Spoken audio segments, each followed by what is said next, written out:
Fala, catalisador. Nós vimos anteriormente sobre os alimentos orgânicos. Vimos que para eles serem considerados assim, precisa atender a pelo menos alguns requisitos. E um deles é não utilizar agrotóxicos ou fertilizantes químicos e também não utilizar sementes transgênicas. Nós vamos agora corrigir a nossa atividade de investigação científica a respeito desse assunto.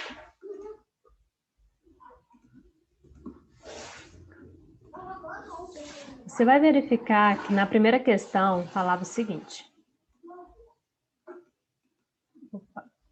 A agricultura ecológica e a produção orgânica de alimentos estão ganhando relevância, tal. Aí a primeira coisa que eu gosto de fazer, quando tem um texto grande, é você já iniciar pela pergunta, para depois você procurar no texto ou alguma coisa relacionada. Então diz assim, que tipo de intervenção do poder público no espaço rural é capaz de reduzir a marginalização produtiva apresentada no texto? O que você tem que analisar aqui, ó, é o seguinte, ó. Você sabe o que significa a palavra marginalização? Toda vez que algo está marginalizado, significa que está à margem.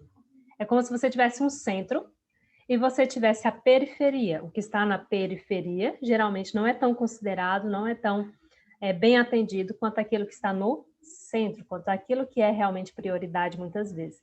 Então, aquilo que é marginalizado é aquilo que é considerado como a última das últimas prioridades. E aqui está relacionando o seguinte: para o poder público, esse tipo de agricultura, que é a agricultura ecológica, a agricultura orgânica, está marginalizada, ela não é tão prioridade assim, ela está sempre deixada para depois. Então, lá está perguntando que tipo de intervenção do poder público no espaço rural é capaz de reduzir, ela quer que reduza, não que aumente essa marginalização produtiva apresentada no texto. Isso aqui dá para servir até como proposta, né, de intervenção para redação no Enem. E aí lá diz o seguinte, ó, a agricultura ecológica e a produção orgânica de alimentos estão ganhando relevância em diferentes partes do mundo. No campo brasileiro também acontece o mesmo. Impulsionado especialmente pela expansão da demanda de alimentos saudáveis, o setor cresce a cada ano, embora permaneça relativamente marginalizado na agenda de prioridades da política agrícola praticada no país. Então, você já tem que pensar o seguinte, se algo está considerado à margem, está sendo marginalizado, então eu posso fazer o inverso, eu posso trazer para o centro, trazer para o foco, tornar aquilo prioridade. Então, ó, deixa eu verificar aqui se tem a possibilidade de escrever, de fato, texto. Então, ó, o inverso de marginalizar seria focar, priorizar, trazer para o centro, debates, etc. Ok? Então, você vai ter que procurar alguma alternativa que corresponda a isso aqui, ó. Ao inverso de marginalizar, que seria focar, priorizar, trazer para o centro, para debates e assim vai indo. Aí, ó, a letra A vai te falar o seguinte. Vamos ver aqui.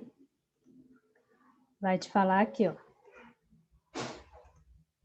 Opa. Só encontrar aqui o lapisinho. Aqui.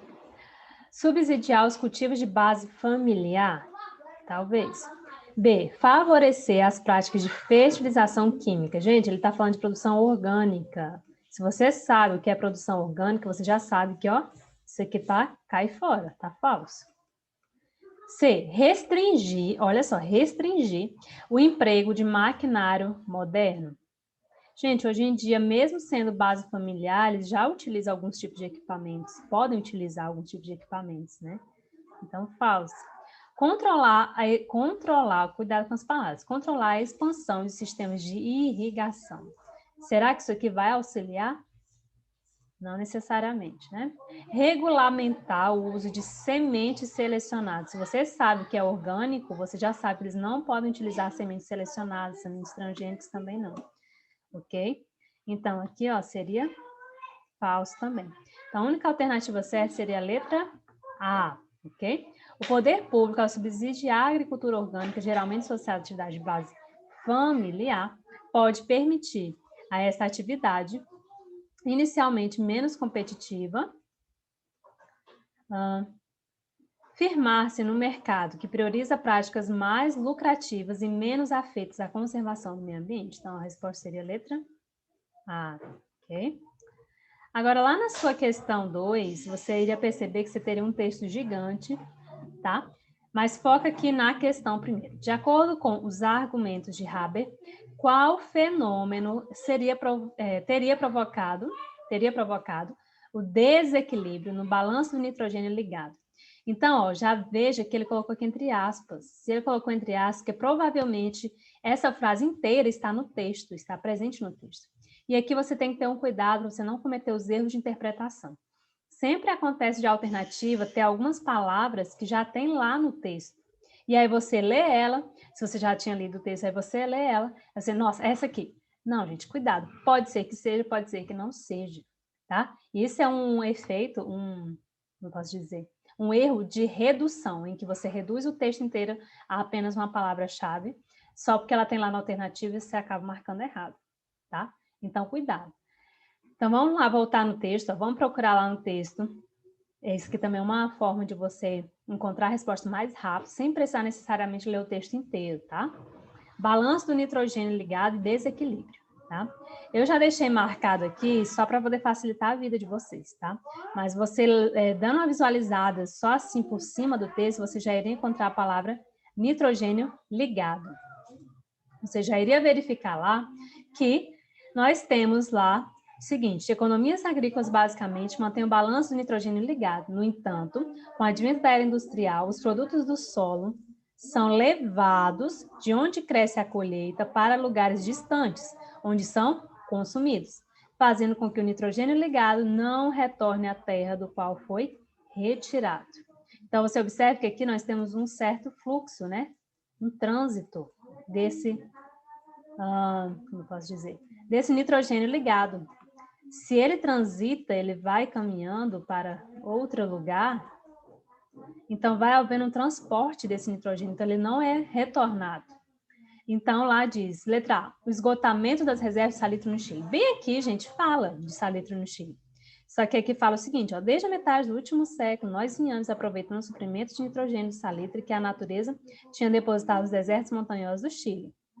Mas não é isso, tá? Não é isso que tem provocado o desequilíbrio do balanço de nitrogênio, vocês viram lá. Então, ó, falsa, isso pode confundir. O aumento da exploração de carvão vegetal e carvão mineral? Não. Lá no texto você percebe que não tem nada a ver com isso. A redução da fertilidade do solo nas economias agrícolas? E aí? Não, gente, lá também não diz isso. A intensificação do fluxo de pessoas do campo para as cidades, ó, provavelmente, tá? Que falso. A necessidade das plantas de absorverem sais de nitrogênio disponíveis no solo, isso que tem causado desequilíbrio? Não, gente, porque isso aqui já é algo natural. As plantas têm que absorver o nitrogênio do solo. Então, aqui, ó, geralmente, quando ocorre esse desequilíbrio, gente, é algo geralmente antrópico, algo humano, e não necessariamente algo natural, tá? Então, a alternativa correta, que seria a letra D, para explicar melhor, nós temos aqui todo um contexto. Segundo os argumentos apresentados pelo autor, o fato de os produtos do solo serem levados do local de plantio para o consumo em locais distantes causa o desequilíbrio do nitrogênio ligado. Por quê? Porque o fluxo de pessoas do campo para a cidade leva a um consumo maior de produtos campestres nas cidades, o que interfere na ciclagem do nitrogênio lá na zona rural. Então, entende-se a ciclagem como o quê? É o movimento dos nutrientes entre os diversos compartimentos, seja atmosfera, planta, animal e solo. Você vai ouvir falar muito nisso, principalmente nos vídeos que falam sobre os impactos ambientais relacionados ao Enem, relacionados também ao ciclo do nitrogênio, que é um dos principais ciclos, se não o principal também, é muito considerado assim, tá? Da natureza, em que há esse certo equilíbrio, atmosfera, planta, animal, solo. Atmosfera, planta, animal, solo. Então, do sistema de produção agropecuária. A associação do sistema integração lavoura-pecuária com plantio direto possibilita alta entrada de resíduo vegetal pelo uso de culturas e pastagens, tanto gramíneas como leguminosas, as quais permitem disponibilização mais rápida e intensa ou lenta e gradual de nutrientes ao sistema, principalmente na camada superficial. Olha só que interessante isso aqui, ó. Estudos mostram que 60% a 70% de nitrogênio encontrado na biomassa vegetal é reciclado e novamente absorvido pelas plantas no cultivo. A quantidade de ciclagem de nutrientes pelo animal é definida pela intensidade de pastejo. Em geral, quanto mais animais por unidade diária, maior será a ciclagem de nutrientes. Porém, haverá menor fixação de nutrientes em produto de origem animal por unidade de forragem ingerida. E ambas as situações são afetadas pela intensidade de pastejo, que pode contribuir com o retorno de nutrientes pelas fezes por bovino de 500 kg de peso vivo ao sistema, com valores estimados de 22,1 gramas de nitrogênio, 10,6 gramas de fósforo, 6,12 gramas de potássio, 21,70 gramas de cálcio e 9,47 gramas, deixa eu lembrar aqui, magnésio, se não me engano. Okay? Então, assim, basicamente, vai afetar a intensidade do retorno dos nutrientes, vai retornar muito pouco para o meio ambiente, exatamente por causa desse processo da ciclagem, que é o movimento dos nutrientes entre esse equilíbrio de atmosfera, planta, animal e solo. Catalise sua vida.